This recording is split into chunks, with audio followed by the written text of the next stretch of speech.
మరి డిఎస్సి చూసుకుంటే గనక కాంగ్రెస్ ప్రభుత్వంలో 3 సార్లు అండ్ చంద్రబాబు నాయుడు గారి హయాంలో 9 సార్లు అండ్ అలాగే ఎన్టీ రామారావు గారి హయాంలో 3 సార్లు ప్రకటన చేసిన విషయం మనకు తెలిసిందే. అలాంటిది వైసీపీ చూసుకుంటే కనుక దీనికి సంబంధించి ఎక్కడైతే అమలైతే చేయలేదు. మరి గత ప్రభుత్వానికి అండ్ అలాగే ఈ ప్రభుత్వానికి గల తేడా ఏంటి, మరి దీని గురించి విశ్లేషించుకోవడానికి మనతో పాటు పొలిటికల్ అనలిస్ట్ అంకమ్మ చౌదరి గారు ఇప్పుడు మనతో ఉన్నారు. నమస్తే సార్. నమస్తే సార్. మరి డిఎస్సి చూసుకుంటే కనుక కాంగ్రెస్ హయాంలో 3 సార్లు, చంద్రబాబు నాయుడు గారి హయాంలో 9 సార్లు అండ్ అలాగే ఎన్టీ రామారావు గారి హయాంలో 3 సార్లు అయితే ప్రకటించారు. కాకపోతే వైసీపీ చూసుకుంటే కనుక ఎక్కడ దీనికి సంబంధించి అమలు కూడా చేయలేదు. ఏమంటారు సార్ దీని గురించి? మామూలుగా విద్యార్థులకు మంచి బోధన చేసి వాళ్ళని భావి భారత పౌరులుగా తీర్చిదిద్ది వాళ్ళలో ఉన్న ప్రతిభా పాఠ వాళ్ళని వెలుగు తీసే ఎవరైతే ఉన్నారో అధ్యాపకులు, వాళ్ళ నియామక ప్రక్రియలో రాజకీయాలకు అతీతంగా జరగాలి. వాళ్ళ ప్రతిభా పాఠ వాళ్ళని ఆధారంగా చేసుకొని మాత్రమే వాళ్ళ నియామకాలు ఉండాలి. రాజకీయాల జోక్యం ఉండకూడదని చెప్పని మొట్టమొదటగా ఈ డిఎస్సిని ఈ విధంగా తీసుకొచ్చినటువంటి వ్యక్తి అన్నా నందమూరి తారక రామారావు గారు. ఆయన అధికారంలోకి వచ్చిన తర్వాత ఆయన ఉన్నటువంటి అన్ని రోజుల్లో కూడా, అంటే 1983 నుంచి 1989 వరకు తిరిగి 1 సంవత్సరం కాలంలో ఉన్నారు. ఆ కాలంలో మాత్రమే ఆయన తీసుకురావడం కూడా జరిగింది 3 సార్లు. ఆ తర్వాత చంద్రబాబు నాయుడు గారు ఇప్పటి వరకు 9 సార్లు ఈ డిఎస్సికి సంబంధించి వీళ్ళ ఇద్దరి హయాంలోనే 2 లక్షల మంది పైన ఉపాధ్యాయులు నియమించడం కూడా జరిగింది. ఇక్కడ గమనించుకోవాల్సిన అంశం ఏంటంటే విద్యా వ్యవస్థలో సమూల మార్పులు తీసుకురావాలనే తలంపుతోటి ఆనాటి నందమూరి తారక రామారావు గారు కావచ్చు, ఇటు తెలుగుదేశం ప్రభుత్వం కావచ్చు, చంద్రబాబు నాయుడు గారి ప్రభుత్వం కావచ్చు, ముందుకు తీసుకెళ్లిన సందర్భాలు మన కళ్ళ ముందు కనపడుతూనే ఉన్నాయి. మరి అలాంటిది కాంగ్రెస్ ప్రభుత్వం హయాంలో 1989 నుంచి చూసుకుంటా ఉంటే 2014 వరకు, అంటే 1989 నుంచి 94 వరకు, అంటే 5 సంవత్సరాలు, 2004 నుంచి 2014 వరకు 10 సంవత్సరాలు, 15 సంవత్సరాల కాలంలో 3 పర్యాయాలు మాత్రమే, అది కూడా రాజశేఖర రెడ్డి 2 సార్లు, కిరణ్ కుమార్ రెడ్డి గారు 1 సారి తీసుకురావడం కూడా జరిగింది. మరి వైఎస్ జగన్మోహన్ రెడ్డి వచ్చిన తర్వాత 5 సంవత్సరాల్లో రాంగంలోనే డిఎస్సి ప్రకటిస్తా అన్నాడు. కానీ దాని గురించి ఎక్కడ ఏమీ మాట్లాడలేదు. కళ్ళు కాయలు కాసేటట్టు దానికి సంబంధించినటువంటి వాళ్ళందరూ ఎదురు చూస్తూ ఉన్నారు. కానీ చివరిలో అది 6,000 ఉద్యోగాలకు మాత్రమే ఆ రోజు తూతు మంత్రంగా నోటిఫికేషన్ విడుదల చేశారు. అది కూడా అమల్లోకి రాలేదు, ప్రభుత్వం దిగిపోయింది. కానీ ఇప్పుడు మళ్ళీ వచ్చిన తర్వాత, ఈ ప్రభుత్వం వచ్చిన తర్వాత 16,347 ఉపాధ్యాయుల నియామకం కోసం ఈరోజు ప్రకటించారు.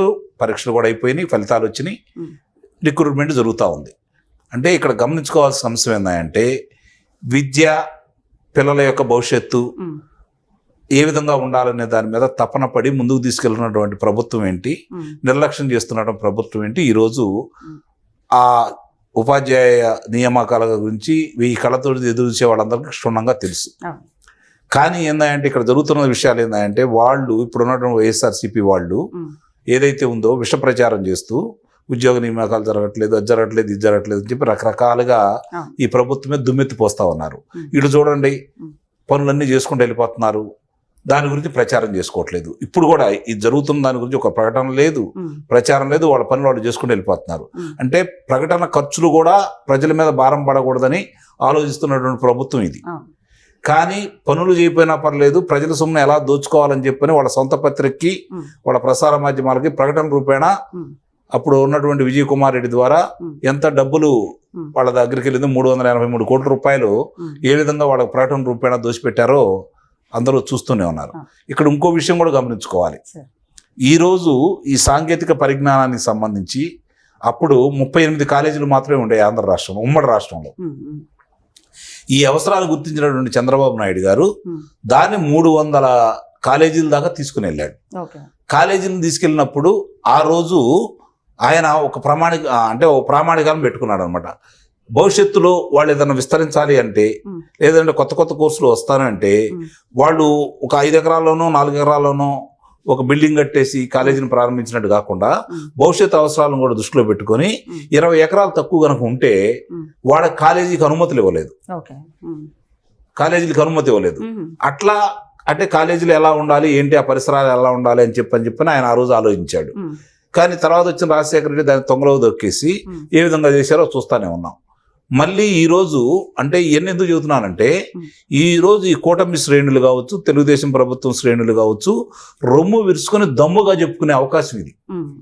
కానీ దీని గురించి ఎందుకు ప్రచారం చేసుకోలేకపోతున్నారో కూడా అర్థం చేసుకోలేకపోతున్నాం.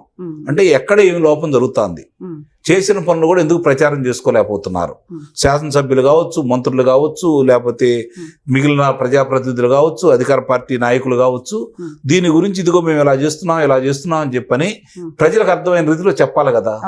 ఈ రోజు ఈ కూటమి ప్రభుత్వం వచ్చిన తర్వాత వాళ్ళు నేలాప నిందలు వేస్తూనే ఉన్నారు. తిరుమల తిరుపతి దేవస్థానం కానీ చూసుకున్నా అన్ని విషయాల్లో కూడా వాళ్ళు నేలాప నిందలు వేస్తూనే ఉన్నారు. కానీ దాన్ని సమర్థవంతంగా తిప్పి కొట్టలేకపోవడం అనేది కూడా ఓ రకంగా లోపమే. ఎందుకంటే 2014 నుంచి 2019 వరకు విభజిత ఆంధ్ర రాష్ట్రాన్ని తెలుగుదేశం ప్రభుత్వం ఏ విధంగా ముందుకు తీసుకెళ్ళింది, ఎన్ని మంచి పనులు చేసింది కూడా ఆ రోజు చెప్పుకోలేకపోవడం వల్లే 2019లో అపజయం అనేది ఎదురైంది.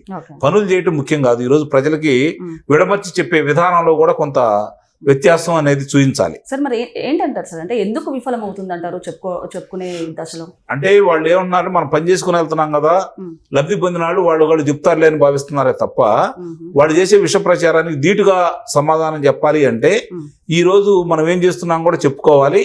విష ప్రచారం చేసే వాళ్ళ మీద చర్యలు కూడా తీసుకోవాలి. ఆ చర్యలు ఇప్పుడిప్పుడే మొదలు పెడుతున్నారనేది నేను భావిస్తున్నాను. ఇంకొంచెం చాలట్లేదు, అవి కాస్త వేగవంతంగా చర్యలు ఉండాలి. ఎందుకంటే విష ప్రచారాలు చాలా దారుణంగా చేస్తున్నారు కాబట్టి దాని మీద తీవ్రమైన చర్యలు ఉంటే తప్ప ఈ అడ్డుకట్టబడవు. ఏదో మామూలు మీద చర్యలు తీసుకుంటే ఉపయోగం లేదు. ప్రజాప్రతినిధులుగా ఉండి మంత్రులుగా చేసిన వాళ్ళు కూడా అబద్ధ ప్రచారాలు చేస్తూ ఆ దినపత్రిక కావచ్చు, సాక్షి దినపత్రిక కావచ్చు, వాళ్ళకి సంబంధించినటువంటి ప్రసార మాధ్యమాల్లో ఏ విధంగా అయితే విష ప్రచారం చేస్తున్నారో వాళ్ళ మీద చర్యలు తీసుకోవాలా. తీసుకున్నప్పుడే దీనికి అడ్డుకట్టబడిద్ది. నిజంగా ప్రజలకి ఎవరేం చేశారనేది అర్థమైపోయింది. ఇంకొకటి సార్, అంటే ఏదైతే మొన్న ఉచిత బస్సు పథకం స్టార్ట్ చేశారో మీరు అన్నట్టు వీళ్ళు చేయట్లేదు, చేసే వాళ్ళని కూడా చేయనీయట్లేదు. ఆ ఉచిత బస్సులో కూడా కావాలని వైసీపీ నేతలు కానివ్వండి, కార్యకర్తలు, మహిళలు వెళ్ళి ఇంటెన్షనల్ గా గొడవ తీయాలి కండక్టర్స్ తో కానివ్వండి, అంటే ఆ డ్యామేజ్ చేయడానికి ట్రై చేస్తుంది ఆ పథకాన్ని. ఏ విధంగా చూడొచ్చు అంటారు దీన్ని? అంటే వాళ్ళు అదే చెప్పేది, వాళ్ళన్నిటికి కూడా వాళ్ళు చేసిన మంచి పని చెప్పుకోవడానికి ఏమీ లేదు కాబట్టి బటన్ నొక్కాడనే ఒకే కార్యక్రమం తప్ప రహదారులు అసలు అధ్వానంగా చేసుకుంటూ వెళ్ళిపోయారు. ఎక్కడా కూడా మరమ్మతులు కూడా చేయించలేదు. లేదంటే విద్యా వ్యవస్థని ఏ విధంగా ఇప్పుడు చంద్రబాబు నాయుడు గారు ఏం చేశారంటే ప్రతి ఊళ్ళో ఒక పాఠశాలను ఏర్పాటు చేశారు. ప్రతి 3 కిలోమీటర్లకి ఒక ప్రాథమిక పాఠశాల, ప్రతి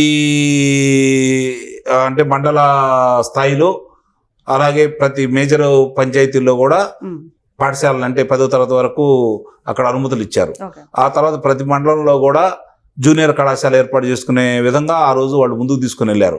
అట్లా విద్యా వ్యవస్థను ముందుకు తీసుకెళ్లారు. ఉపాధ్యాయులు నియమించారు.